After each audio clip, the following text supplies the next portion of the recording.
Hi, I'm Q, a second year media production student, and I'm going to take you through some of my favourite recipes as a student.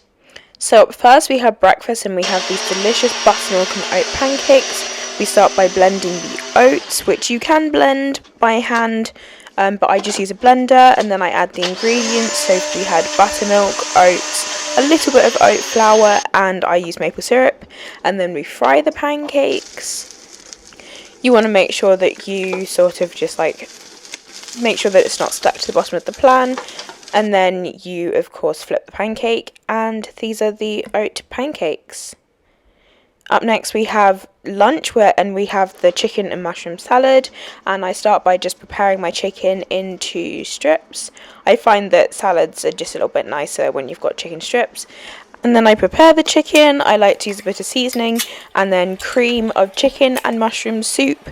It tends to give it a bit more flavour and sort of acts a bit like a dressing for the salad, and then you just give it a little mix. And then into the frying pan we go. So then I just mix around the chicken and just make sure it's cooked, and then you'll see me adding the mushrooms in a second. And yeah, you just give it a bit of a mix. You can mix in the mushrooms beforehand, but I just like to mix it in when I'm cooking the chicken. Yeah, so you just give that a little mix, and then soon it will start to sort of boil, and it will eventually start to change colour and look a bit more orangey, creamy sort of colour.